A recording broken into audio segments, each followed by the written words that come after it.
Viewers and subscribers, welcome back to Beating the Press podcast. I am your host, Rafa. Now, coming up this evening in today's podcast, we're going to definitely be talking some EPL action, reviewing the two big games which took place midweek. Manchester United running away winners over Chelsea, and the big set, Aston Villa defeating defending champions, Man City. Now, of course, joining me this evening to review these matches, Sir Cole. Welcome back, sir. Good evening. Very glad to be back.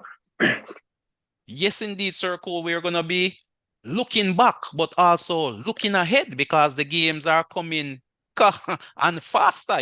Midweek games, Wednesday, Thursday, and we're also looking at action coming up on Saturday and Sunday. And in those games coming up, we're going to be looking at, you could say, a top of the table clash. Big winners, Aston Villa takes on Arsenal, third versus first. And then, of course, we look at the battle for fourth as well. Spurs playing host to Newcastle. But jumping things off, Sir Cole, Man U winning versus Chelsea. Talk to us. How did you see that game? That result wasn't really a surprise to me. I expected Man U to put up a good performance. Chelsea really and truly hasn't been very consistent of late. Our defense has really been playing well. So, to some extent, I expected Man U to outscore Chelsea. Not really a surprise result for me, to be honest. Yeah, I mean, myself, I had predicted a draw, but definitely Manchester United came through, I would say, with a good result, in front of their home fans, media pressure on the coach, and, the players stepped up and came away with a victory. But, I mean, this is a very pan-down Chelsea team, I must say. And, 1 minute they're scoring, winning, the next minute they're losing, drawing. It's very up and down. And in the run of the game, you could see that they were still creating chances, but again, failing to really capitalize on chances. I mean, Jackson was one of the main culprits, I must say. And Modric as well. He got a few decent opportunity. I recall one to set Sterling up for basically a tap in, and he failed to connect with the pass. So while Manchester United won this game, Sir Cole, you must be somewhat concerned offensively going forward. Well, yes, it is one result of many. And while it is a good result, there are still many rivers to cross. So I'm cautiously optimistic, looking forward to the other games because I don't want, to be, overhyping on one result where really and truly all games value 3 points. So, one game at a time is the watchword for me. Yes, and of course, McTominay, I mean, the forgotten man, so to speak, coming up with the winners. I mean, this season he seemed to have found a scoring touch, and can recall earlier in the season as well, he scored a few goals which pushed Manchester United over the line. I mean, comment on that for a circle. I mean, McTominay, did you see him as any real goal threat, so to speak, or is he playing in a different role under Ten Hag? No, McTominay has always had goals in him. 'Cause I believe he started as a striker in his younger days. If you look at his performances over the past seasons, he has always had goals. It's not a surprise that he has scored. And many times when he scores, he actually scores twice. I don't know what it with him on scoring, but he tends to have this little thing where he may score twice twice in a game. The thing is now, it doesn't happen consistently. So he may have a spell where he goes a game or two in close proximity. Then he will wait a while another 5, 6 games before he actually gets on the score sheet again. So I wouldn't be too optimistic about him scoring every week. But I know that from time to time he will step up, especially in key games, and give you this kind of performance. Mm. Yes, indeed. I mean, looking on though, I mean, Chelsea seem to have a good, decent run of games coming up as it relates to, avoiding the big teams at the top of the table, so to speak. And I mean, while this result is not the best for them, what can we expect from Chelsea, Sir Cole, going forward based on this performance? Are we seeing any positives? Can they take anything away and put forward? I'm thinking that at this point, probably in game week 38, we still won't know what to expect from Chelsea. Chelsea.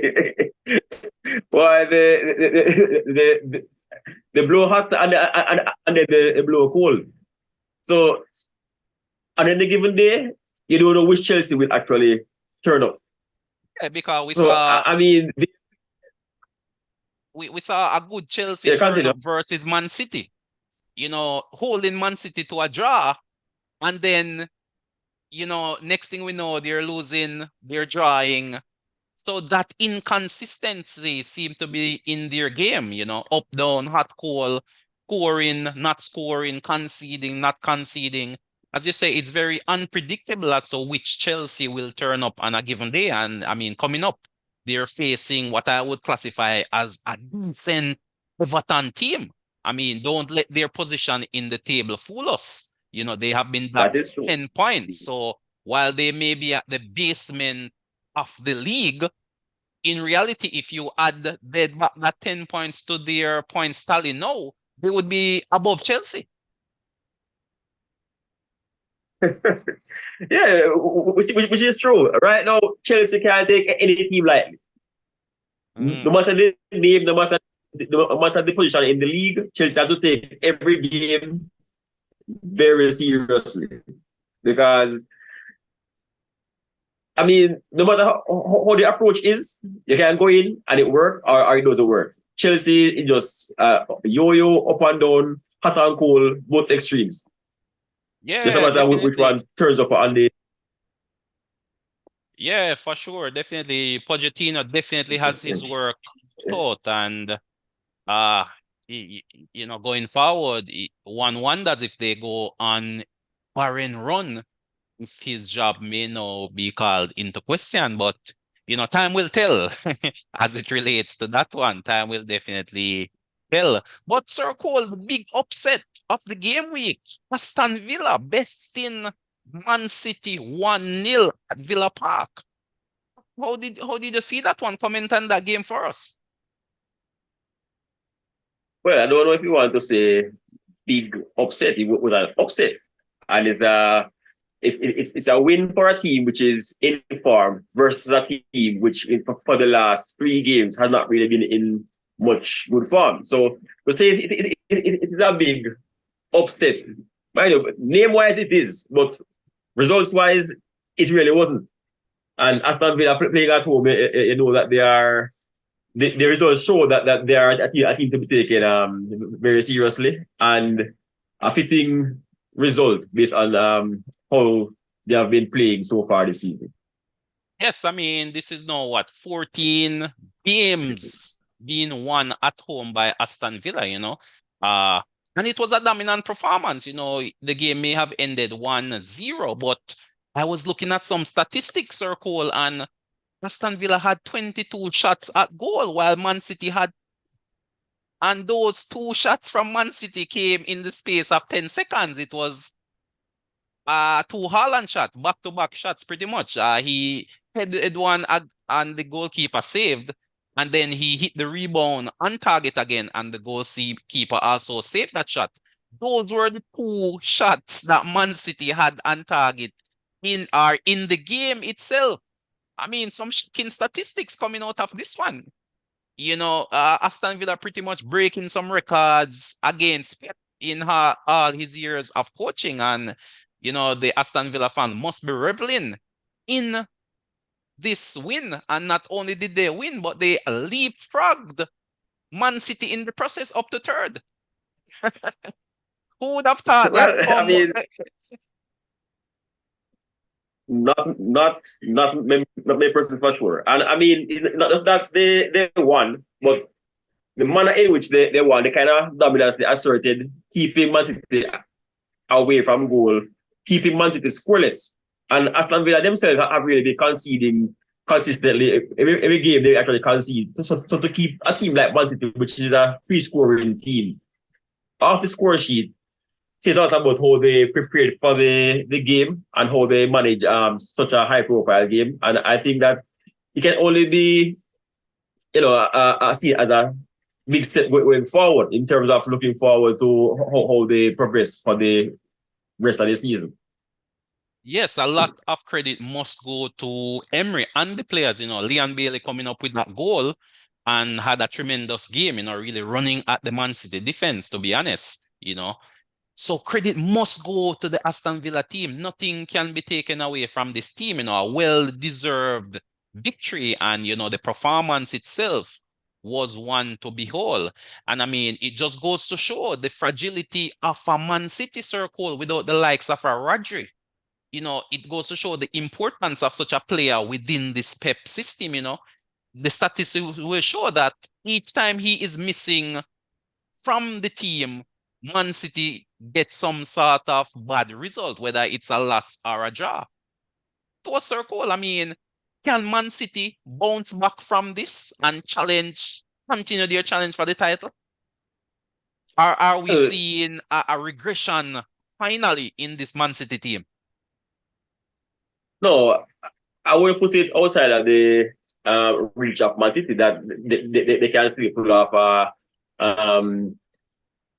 a fourth title in a row. Mind you, we are not even halfway the season yet. So to be writing off Man City at this point, then I don't think it's a wise thing to do. We have seen where, I mean, being down, they can come back and pull it off. And sometimes I think probably they can set itself a challenge just for the fun to come back and see if they can. But the loss of Roger definitely has affected the team.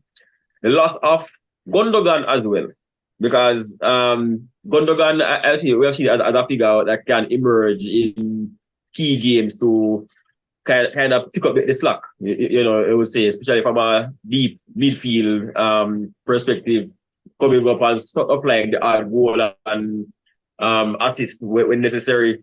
So the loss of those two players, one for this season because having transferred and Roger out on suspension, yeah, against such a team as Aston Villa, which is up in terms of their offensive stats this season at home as well. They probably just couldn't manage this one at all without those two key players. Yeah, definitely. I mean, Man City do have some key players out. Another one is Kevin De Bruyne as well, who hasn't really seen the field all season also. So while this is definitely a good result for Aston Villa, and all credit, I say, must go to that team. They're now looking forward to welcoming Arsenal.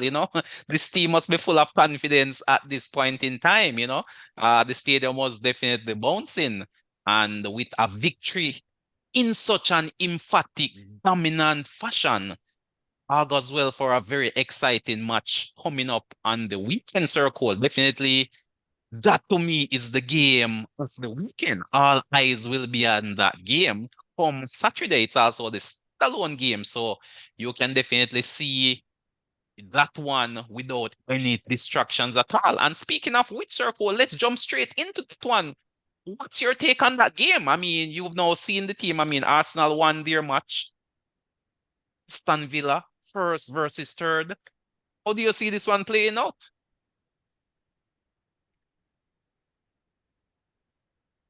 I see it as another highly tactical affair.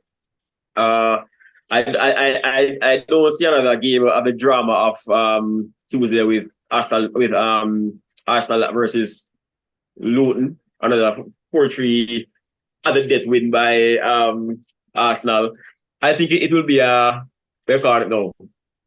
The game will not live up to the expectations going in. I see a 1-1 draw coming out at the end. Okay, a 1-1 draw. So pretty much you're looking at it as being a tactical battle. Both teams A approaching this tactical one. battle, very tight, close knit, not much room for error. No team trying to make a mistake and just keep it simple. And despite the fight, I think in the end, the points will be shared. Definitely. You're a brave man, Sir Cole, to really be betting against Aston Villa at this point in time. I mean, I am not as brave as you, so for this one, I am definitely king Aston Villa, Sir Cole. Home, 14 game win streak, team full of confidence, fans behind them. You, no, I think they will be too much. And I'm expecting another masterclass, Circle. Emery with the history of Arsenal as well. I mean, Emery, just that motivation alone to beat your former team, which I would say he was unfairly dismissed and not really given a true chance at that job. I mean, that must be a chip on his shoulder that he is looking to get revenge on this Arsenal team and really put a dent into their title hopes. So me, Circle, definitely I am backing Aston Villa for a win. I am not sure what the score will be, but definitely I'm looking for Aston Villa to go and grab all 3 points. I mean, I did call the upset win over Man City, Circle, if you recall in the preview. So I'm on a hot streak as well, and I'm gonna follow my football instincts again for this one. I think Aston Villa is gonna take these two big scalps as an early Christmas gift and really set the cat amongst the pigeon as it relates to the whole title pace. You know, Arsenal are now at 6 points ahead of Man City. And again, it was a similar case last season where Arsenal opened somewhat of a gap on City, only for City to claw them back. And while City is down and out right now, I am not sure Arsenal will capitalize on this because if Arsenal goes to Aston Villa and win, that's a 9 point gap being opened up potentially. So I'm backing Aston Villa for this one, Circle. Another upset, so to speak, you know, another big name being added to the kill list. If we look at the games for this match day, we saw two anomalies. One, Aston Villa not conceding a goal, and two, Arsenal conceding multiple goals. I think we have seen the anomalies start and stop in the same game week, and come weekend, if we're back to regular programming, where Arsenal will concede more than one, and Aston Villa will concede one. So I see at the end a 1-1 scoreline coming out at the final result. Definitely, this one is definitely one for the neutral circle, myself being a neutral. But however, you know, being a Liverpool fan, I want to see the gap at the top remain as slim as possible. So with an Aston Villa win, I mean that gap definitely shrinks and you know really put these teams closely packed, you know, probably separated by 1 game or 3 points, a point. So I mean we do expect well, at least for me, I expect Man City to bounce back against Luton, you know, after what, 4 games without a win. I don't think they're gonna make it 5 in a row, but you know the ball is wrong. But I do expect them to bounce back and get a victory over Luton. So a draw would suit a team like Man City, to be honest, Circle, because that would give them an opportunity to pull back the lead. But I am going out and supporting Aston Villa on this one. We'll see how it plays out. This one taking place on Saturday, viewers and subscribers. But we move, Circle, and the next big game on the agenda is Spurs versus Newcastle. We saw both teams picking up losses, Circle, over this game week. Everton taking Newcastle apart 3 goals to nil, and West Ham coming from behind after going down by 1 goal, running away winners. One to a Circle. How do you see this one? Spurs versus Newcastle. Well, both teams will want to recover from their defeats today. I'm sure that not many people would have expected Everton to run out 3-0 winners over the high riding Newcastle. And as well to see West Ham defeat Spurs at home. Uh, it's a very tricky football, this one. Both teams will want to rebound from their respective defeats come weekend. It's very hard to predict that necessarily which one will come out on top. But I at least expect a good game. Both teams being on the front foot, trying to regain lost ground. So it will be a good one for the neutrals to sit and watch and be entertained for the 90 plus minutes. Yeah, another very interesting game with some serious ramification at the top of the table as well, Sir Cole. As you mentioned, Newcastle seem to be ailing from a lack of players, Sir Cole. I believe now their injury list now reads 12. So 12, what you would classify as 12 first team key players are now unavailable. And I think that is what, led to that defeat over there at Everton. It was Eddie Howe could barely field starting 11 with very limited substitutions or the lack of depth on the bench, to be honest. And I mean, most of these goals from Everton really came from one, mistakes by defenders, Trippier being of the main culprit, which could mean he's a bit fatigued. These are not typical errors we see from the likes of a Trippier. And these goals came in the second half as well, when, the team may have been tiring. So with that being said, playing away from home, another challenging game, lack of players. We also see another key defender going down, Lascelles, to injury. I don't see anything other than a Spurs win, circle. Spurs must take advantage of the fact that Newcastle is operating on bare bones. Well, Newcastle is operating on bare research bones. and time research and time has shown that it really goes to how we see it or how we think we see it. So while we see it one way, the reality generally unfolds another. So it can go that way. Probably those factors would have played a part, and it's quite possible that come weekend, despite being down with players injured, Newcastle could still come out and get the win just the same. So despite all the analyses and things that may come to mind to explain the result, what happens on the weekend is a totally different kettle of fish. So we have to enjoy the football and hope for the best. Yeah, definitely. I mean, but Spurs, Sir Cole, Spurs started the season fucking top the league, 10 games unbeaten. But that Chelsea game, it seemed to have marked the point of no return for the Spurs team. It's almost as if the basket bottom fell out versus Chelsea.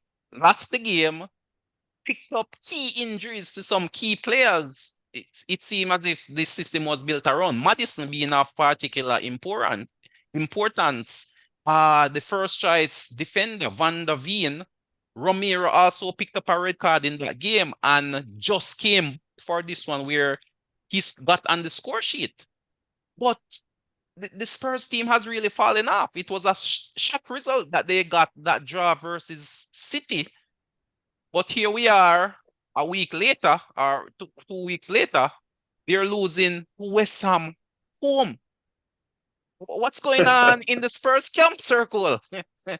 Well, the thing is, as I expressed some time ago, I was still skeptical, even after 10 games, about this Spurs team and their position in the table. They had played teams that would have expected them to reasonably have beaten. Mind you, somewhere along that run, you'd expect a drop point or two. They, however, managed to navigate those storms and come through well. However,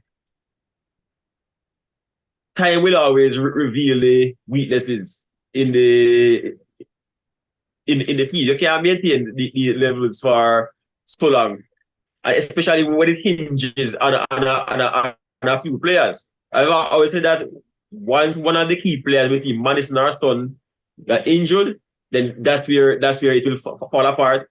And they haven't really replaced or it happened that Madison went out and the defense got disrupted at the same time. So there was a lot of disruption in the spirit of the team, and they really haven't found a way to resolve this situation to get good results at this point. Well, at least one positive is that Romero, the Argentine international World Cup winning defender there, he's now back on the score sheet. So there should be a little bit more defensive solidity, even though you could say the West Ham goals today came from some major defensive errors, defensive mix-ups, you know, but he should offer some defensive reinforcement.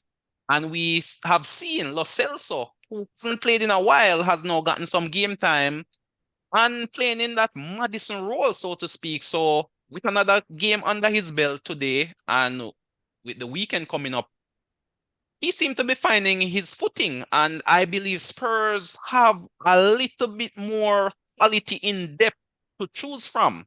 And of course, playing at home, the fans should galvanize the team to a large extent. And possibly Newcastle could fade away again with the lack of, squad depth and subs coming on. So this one should be a very interesting game, Circle. Definitely, it's a hard one to call based on the number of factors at play, but it's hard for me to look beyond Spurs, to be honest, Circle. This team seem to be well coached, playing good, attractive football, while Newcastle, although well coached, just don't have the bodies to really remain competitive for any prolonged period of time. So for me, I'm gonna call a Spurs win, Circle. Well, a team can be well coached and play well and still come out on the wrong end of the result. Case in point, I just saw an article today where Sir Alex Ferguson was very impressed with Aston Villa in their very first game where they lost 5-0 to Newcastle. And he was being berated at if he's going blind and God bless his soul and these things. And they're saying that time has now that that his judgment wasn't so poor. So even though they may play well, the result may not be there to show how well they played. And I believe that probably they can play well and still come out on the losing end. So that actually go the opposite. I call it with for Newcastle. Yeah, that would definitely be one which the whole football world, if the injury crisis at Newcastle continues. Sir Cole, I mean, lots of other games taking place over the weekend. I mean, time is quickly running out on us here on the podcast. But what's your final word, going forward into this game week? With some teams having an eye on the final Champions League match day next week, it may influence how teams line up, trying to get their final wins or points to secure places in the next round. I don't know. As you said, the fixtures come quick and fast, very short turnaround time. A player who gets injured now, even within a 1 week, may miss 2 or 3 games. So we just have to hope for the best and enjoy the football as it comes. Yes, indeed. The games are definitely coming quickly, especially leading into this festive period. And the points tally is really racking up. You could technically lose your season during this fast-paced part of the season, to be honest. If you're not careful, the league may very well run away from you and you'll find yourself the wrong end of the table come January. We see managerial changes taking place as well. Sheffield have gotten rid of their manager and the new manager is now there. Luckily, Liverpool avoided the new coach bounce by scraping 1-0 versus Sheffield. But the next team up for Sheffield, I believe maybe Wolves, if memory serves me correctly. So Wolves definitely have to look out for that new coach bounce that, maybe galvanize. And of course, we see Nottingham Forest coach as well coming under tremendous pressure after that battering from Fulham. Fulham running away 5-0 winners. So a lot of different storylines all over the league, viewers and subscribers. But thank you again, viewers, for tuning in to us here on Beating the Press podcast. Sir Cole, my many thanks for coming through and sharing your words of wisdom and your perspectives and your opinions. But viewers and subscribers, please remember, if you haven't subscribed as yet, hit that subscription bell and help us to grow by sharing with your friends and your families. But looking forward to another exciting weekend of football. Until next time, though, this is Rafa signing off.